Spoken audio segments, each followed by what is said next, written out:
Welcome back to your Office On podcast. I'm your host, Martha, and I am so happy you made it back. I am so excited about this topic. This topic, I'm telling you, is something that I thought that people knew about, but then when I realized there are people really not educating themselves about this topic, and it blows my mind that we are affected by these daily and we don't take the time to look for them. Okay, so what I want to talk about today is something that I think that is really not being discussed, and that is, do you know your attachment style? Okay, there are 4 attachment styles out here that have been created to associate yourself with behaviors or characteristics that you have that were created as a child. Okay, so we're going to go through the 4 attachment styles, and I'm going to give you some information on them and some background. And then I want you to think about it. I want you to think about, are you in that category? Do you have that attachment style? What I do want to say about attachment styles is that once you recognize the attachment style, you will see that you have been doing things according to the pain and hurt that you received as a child. Okay, when we are not given the proper care as a child, subconsciously we store that information and we become the ones who say, oh, I'm not worthy. Oh, I got to do this to be extra loved. I got to take care of myself because no one else is going to do it. Now, if those all sound familiar, I would definitely say to you, go search out your attachment style. Okay, but I'm going to go through them and I'm going to give you some feedback on them because I want you to recognize if you do have that attachment style, you can actually change that attachment style. Now, it won't be easy because that's a lot of healing and a lot of digging and a lot of uprooting. And if you really want to do the work, it is there.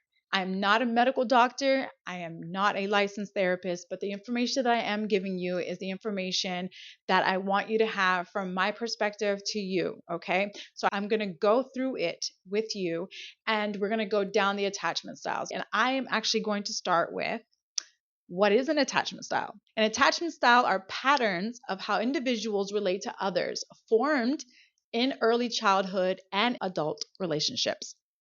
So, these attachment styles are affecting you right now as an adult. Do you recognize them? Maybe not because I haven't gone through them yet, but you will recognize some behaviors as I go through these. And if you don't, that means that you are simply secure. And that's a beautiful place to be. We want all of you to be in a secure attachment style, okay? Because if you're not in secure attachment style, you're just working with some other attachment style, and it's probably causing some conflict for you. It's probably causing some confusion, a little bit of drama that's unnecessary, right? So we're going to go through those things and the attachment styles so that you can see where you land and if you land on one of them. So now this is the 4 attachment styles. We have secure attachment. Secure attachment is trust, security, comfort with intimacy, and effective communication. Now, I have experienced someone who is secure, and I will tell you this, as a disorganized, avoidant attachment style who is almost secure, I now see how beautiful being secure is and how healthy it is in one's life because you're calm, your emotions are regulated, you are able to communicate what you need and want, and there is nothing in life that's holding you back because there's something else going on inside, okay? Now, not everybody is going to make it to secure, but at least if you're close to secure, you can work with that. Now, there's nothing wrong with having an attachment style. Attachment styles are just simply behaviors and characteristics in you that once your partner or say your boss recognizes, they're able to work with you along the way with those, right? When I get into them, you'll start to associate where they belong and what doesn't belong, okay? So the secure attachment style is typically formed in the presence of responsive and attuned caregivers, which means if you are a child and your parents are giving you all the attention that you need and all the love that you desire and never not being there for you and always attuned to your emotions and needs, that creates a secure child. Now, in today's society, that's very hard to be when you are a single parent or you are a parent that is emotionally unavailable. Okay, that's hard to give that kind of makeup to a child when there's a lot of things going on in your life, right? That's not a cop out. We all should be taking responsibility for our lack thereof as a parent, right? But what I'm saying is, if you are an adult out there that is secure, I am so happy for you because you had the best parents. Not saying that other parents are bad. I'm just saying you had parents that initially wanted you to survive in this world, and they gave you everything that you needed to do so, which means that you felt loved, you felt heard, you felt understood, and you understood that your parents were there for you. Okay? That's all the attachment style means in the essence of a child. All right? So I'm going to go into the impact of securely attached, which is securely attached individuals tend to have healthier relationships and better emotional regulation. In a secure attached style, most adults, as they were children, were given the tools to regulate their emotions. Currently, in our society, a lot of children are not given the tools from their parents because they don't have them to regulate their own emotions. So you have adults out here who are ghosting, who are blocking numbers. These are behaviors that are caused from attachment styles. Okay, you are avoiding something, you are anxious about something, you don't want something, you're trying to be hyper independent, so you don't need anybody to help you.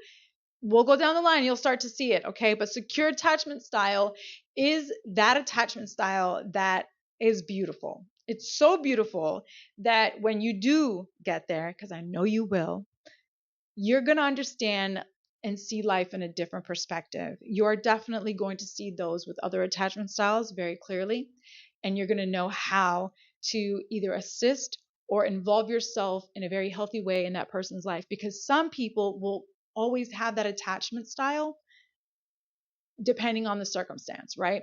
If one person is working on it and the other person is not, you've got two people with attachment styles and they're clashing with their attachment styles, right? So it's like knowing the five love languages, right? If you know your love languages and you tell your partner, these are my love languages, now your partner knows, he has the tools to help you feel loved. And that's just like the attachment styles. You want to know your attachment style so that you can tell your partner or anyone else that you need to tell that this is how I respond to certain situations. And it's not your fault, but this is how I respond. So work with me, right? Have some compassion in the end, okay? There's a lot to attachment styles, guys, and I just want to give it to you. I want to give some information to you, and I want you to just be educated on it, okay? I love you guys and I know that you can get to secure, but I don't want you to beat yourself up if you're in the other attachments categories, okay? Because there's nothing wrong with you.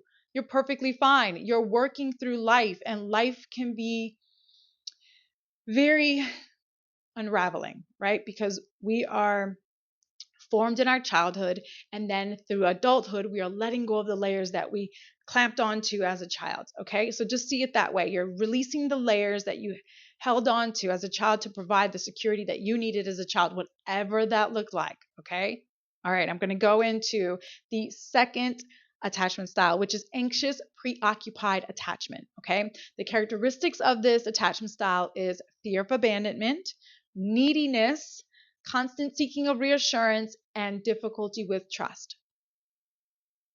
Sounds so familiar. My life used to be that way for a very long time. I was the anxious, preoccupied attachment style. I feared everything. I needed reassurance for everything. I needed somebody to tell me that I was going to be okay and don't leave me, because I was afraid that everybody was leaving me. And I have to tell you this, and I'm speaking from experience, and I want you to know a little bit about me. I was abandoned, okay? I did need someone to take care of me. I was rejected, and I did need someone to reassure me that I'm perfectly safe and I'm perfectly fine. And for those out there who are still dealing with that and who are currently going through that neediness, you're okay. Okay? And if you are surrounding yourself with people that are reassuring you, stay in that circle. Okay? You don't need to be around people who are making you feel like you're not allowed to have that emotion, or gaslighting you, which is the word that they use today. You want to be around people who are going to fill your cup in a sense that they know that you have this attachment style and they're willing to put in the work to make you feel better or get better. I don't want to say feel better, because Feeling is a fleeting thing, right? We want you to get better so you stay better, okay? I want you to stay better. So focus on the self-reflection of getting better. So if you have these attachment styles as we go through them, just remember, you can change them, okay? You can become secure. All right. So I'm going to go with the origins of anxious preoccupied attachment style, okay? It's inconsistent caregiver or the neglect in childhood. Now, I just explained that. If you are neglected or you have an inconsistent caregiver in your life, which means that mom loves you one minute and the next minute she's yelling at you, or mom is always at work and so you had to feed yourself, you had to take care of yourself. Though we may not think that's neglect, it is neglect in you as a child, right? It is neglecting your core needs as a child, right? And so what if you're having an emotional day and your parent goes, well, you're fine, shake it off, you'll be fine. That is a neglect. That is saying that your feelings and emotions don't matter and you're not feeling understood and heard, okay? We can go down the list, but I'm just keeping it short and simple because I just want you guys to get a brief explanation of what these attachment styles are and where they associate themselves in your life, and then the impact they have in your life, okay? So going into the impact of anxious, preoccupied attachment style is anxious individuals may struggle with self-esteem and experience heightened stress in relationships.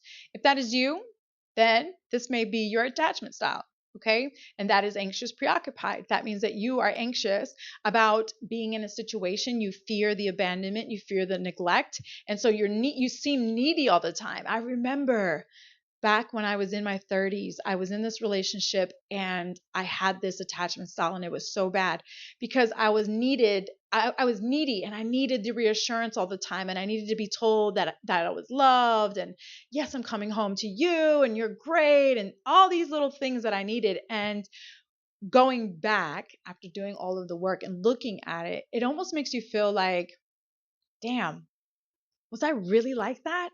Like, gosh, I couldn't even believe that I could be like that, sitting from a place of almost secure, right? When I say almost secure, I still have my triggers and I still have things that cause me to respond to my old attachment styles. So I don't think I'm never not gonna lose them. I think you never not lose them. I think you just become a little bit stronger in your security, right? In your secure attachment style.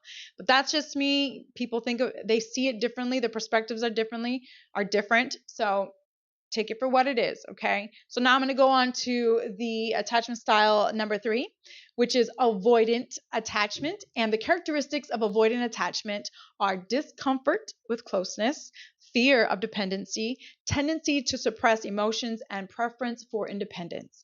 That's for you hyper independent people out there that tell yourself that you don't need anybody to help you and you've got this, which just tells me that you were at home as a child and you were left to fend for yourself, that your needs, core needs, were not met as a child, meaning you weren't fed, you weren't clothed, you weren't emotionally attended to. These things have caused you to be avoidant. Okay. Now, the avoidant attachment style is also, remember, the discomfort of closeness. So you didn't get closeness as a child. Your parents weren't huggy, they weren't lovey, they weren't in your vicinity telling you they love you and you're wonderful and let's go play, and they were just distant. And sometimes, guys, you have to remember and have compassion for your parents, okay? Because as adults now, we probably know what they were going through as adults themselves, but we never really truly understand the full story of our parents, okay? We will never truly know exactly what our parents go through because they're not going to tell you everything. And if they do, that's wonderful, but they're not going to tell you everything, okay? And so along the way, you learn, yeah, my parents were like that, or oh, yeah, I can see that. And we start putting the puzzle pieces together and then we start attaching all of these things and we go, oh, that's the picture, okay? So all through life, you're creating a picture by attaching these little things that come to you, and then you're just putting it all together and you're going, wow, that's the journey, okay? Stick with me. I'm going down the list. So again, the characteristics of avoidant attachment is discomfort with closeness, fear of dependency, tendency to suppress emotion, and preference for independence. Think about it, hyper independent people. Are you this attachment style? Okay. And the origins of this attachment style come from caregivers who are emotionally unavailable, or they reject you, meaning that You need the care, you go for the care, and they tell you, no, I can't do it right now. That kind of situation, right?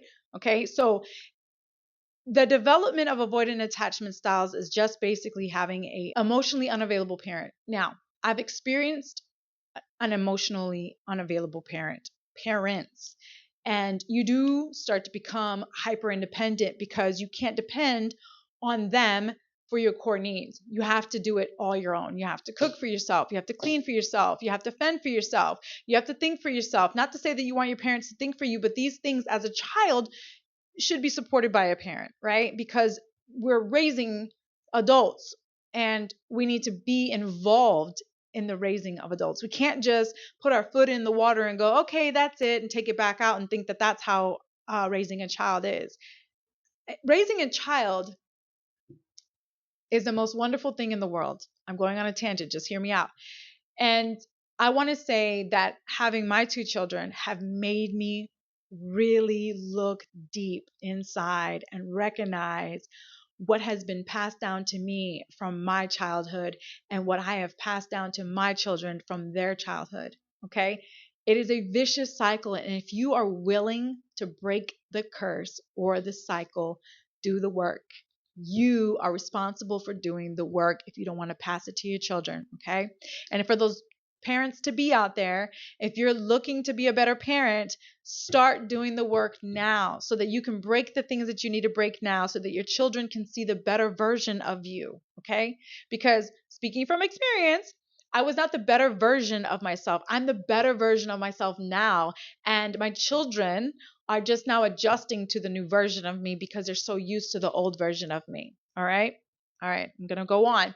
So the impact of avoidant attachment style is avoidantly attached individuals may have difficulty forming close bonds and may fear intimacy, which just means that if you are in a relationship, you see it going really, really well, and you self-sabotage.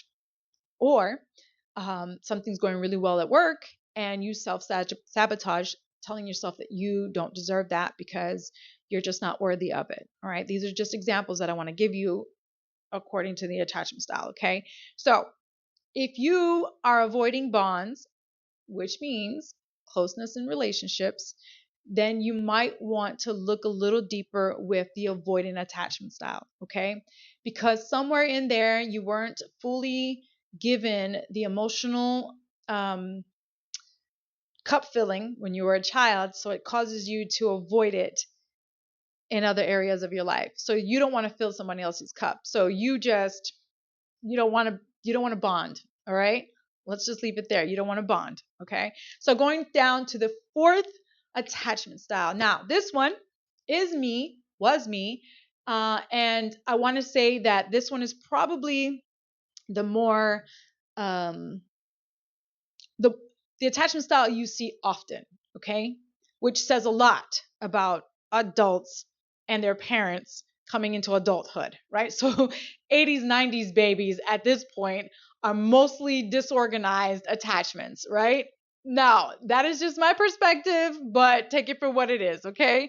So I'm going to read the characteristics. So the characteristics of a disorganized attachment is confusion, erratic behavior in relationships, and unresolved trauma. Now, I've been working on my trauma, so I don't have that issue at this point, right? I still have triggers, but I don't have that issue.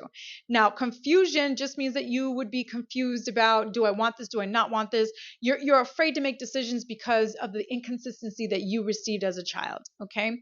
Now, the origins of disorganized attachment style often stems from experience of abuse, neglect, or inconsistent caregiving, leading to a lack of trust and safety in relationships.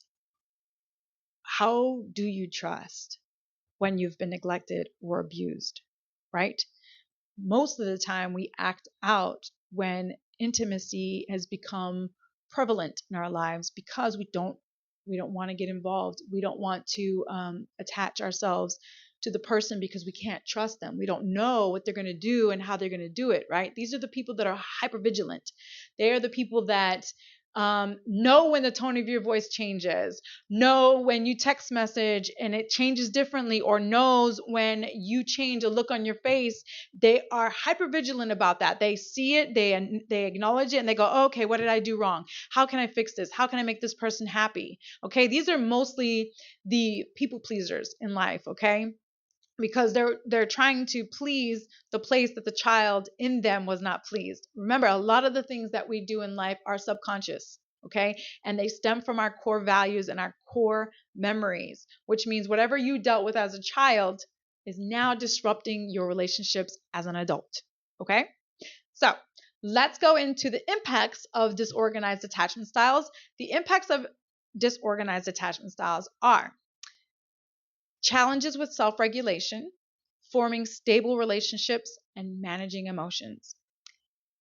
When you are dealing with trauma, neglect, and abuse, and an inconsistent caregiver, how would you know how to regulate your emotions? No one's showing you. If you have an inconsistent parent, she's showing you or he's showing you that you can yell 1 minute and be nice the next minute, and that's okay. It's not okay. You, as an adult out there, know that it's not okay. As a child, they don't know that it's not okay. They're learning from us, right? They're learning from their parents. We learned from our parents how to regulate our emotions. Now, if our parents weren't regulating their emotions, that's what we learned, right? So now we're having issues with managing our own emotions. I still recognize now as an adult how I did not manage my emotions through my 20s and 30s, and how I just let them run rampant, and how I let them just run free. And it affected my life in so many ways. It affected all my relationships, because instead of being emotionally intellectual and mature about what I was doing and how I was saying it and how I was communicating my needs and wants, I just didn't care. I did whatever, I said whatever, and it impacted a lot of people, especially my children. Okay. So I was just trying to give you some examples of what a disorganized attachment style is. Okay. Now, the roles of attachment styles in adult relationships are just these. They influence our partner selection. They influence our communication patterns. They influence our conflict resolution, and they influence our emotional intimacy. Now, since I've gone down this list, you've probably checked yourself on one of them. And if you haven't, then honey, you are secure. But if you did check yourself on one of the attachment styles, okay, these are the things that it affects: your partner selection, communication patterns, your conflict resolution, and emotional intimacy. Now, write those down. Write them down. Take a look at your life and ask yourself, where in my life are these affected? And who is affecting these areas? When I say who, I just mean if you're in a relationship, how is that person causing you to be affected in these areas, which is partner selection, communication patterns, conflict resolution, and emotional intimacy. Where are you being affected? These areas will tell you where your attachment styles are. Okay? All right, moving along. Once you understand your attachment style, now is the time to be compassionate with yourself, okay? Because when the pain arises of understanding that you have an attachment style, most of the time you don't know how to digest that, right? I suggest you see a therapist. I suggest you speak to somebody about it. And I suggest that you sit with it a little bit, okay? There's nothing wrong with having an attachment style. An attachment style is just behavior and characteristics, okay? And those can change. Those can be changed. It's just like building habits. They can change, okay? And I want you to focus on those things. I want you to self-reflect. How has it affected your life? How do you want to change it? And how do you want to be better, okay? Because the things that I'm giving you along the way in these episodes is things to make you a better version of who you are. And that's why I love you out there, because you are listening and you are tuning in to get some information. Now, there is a parade of information out there, okay? And maybe you just like me because my voice, maybe you like me because my face, but whatever it is, I'm going to give you the information while you're staring at my face, okay? And I want to provide that for you, and I want to make sure that you are being fed the things that you need to heal and grow, all right? Now, once you recognize your attachment style and you recognize how it's affecting your life, write down what can you do to change it? What can you do to move the scale to secure? because you can be insecure, or you can be at secure. I'm there. It took me a while, but I'm there, okay? And then I want you to develop strategic ways of getting there. What are you going to do when you are in a great relationship and you don't want to make that commitment? Right? The lack of bonding. I don't want to commit, but I love you so much, but I don't want to commit, right? Ask yourself, how can you fix that? How can you change the way that you are approaching that situation? Because if someone loves you, why would you want to self-sabotage that? There's love everywhere. Why would we want to ruin that? We need love, okay? That's what we came here for. We came here to love on each other, all right? I'm going to move right along. So, self-reflection, I already told you, like, I can't tell you how many times I sit with myself a day and go, okay, what was that? Like, why did we do that? Why did we say that? How did we feel that way? Why do we feel that way? Feelings, again, are information from your body. They are telling you that something is not right, okay? And when I say feelings are telling you that something ain't right, I'm not all the feelings, okay? Some feelings are telling you, oh, that's sad from a movie, or, oh, I'm so happy. But your body's telling you something, right? So remember, feelings are information from your body telling you something. So if you're feeling triggered by something, that's your body telling you that something is unhealed, all right? I'm not going to go deeper, but I just want to put that out there on the plate, okay? So now, this is it, all right? You are a human. You have the right to feel, you have the right to work on yourself, and you have the right to not work on yourself. All right? Whatever you choose to do, I just want you to be better at it. Don't be better at being a worse human, be better at being who you are. Because out here, we just want better humans. If there's better humans doing what we do best at getting better, the world will be better. These attachment styles are just a poof fraction of what else is going on in this world. But if you, as an individual, are paying attention to those things, you can change. It takes one person to change the world. Maybe not the whole world, but to make change, okay? And if you are fulfilling who you are and you're fulfilling in your life, you are able to make changes in this world. We are here to serve others, and that's what I want to give to you, okay? So if I move too fast in this, slow it down, go back to the beginning and watch it again. I want you guys to understand I love giving you this information. It makes me so happy. I'm asking you guys to subscribe, to click the like button, to share this information with your friends if it was valuable to you, or if it shared some value or some light on the 4 attachment styles for you. Now remember, the 4 attachment styles are, I want to go back so you guys remember. They are secure attachment, they are anxious, preoccupied attachment, an avoidant attachment, and disorganized attachment. Where are you on that attachment style? Look into it. I love you guys. And again, like, share, and comment below. Let me know how you feel about the episode. Was this something that helped you? Can it help somebody else that you know? And what can I say to you that can help you a little bit better? Okay. I'm your host, Martha, and this is your Off is On podcast. And I love you guys so much, and I'll see you on the next one. Okay. Peace out.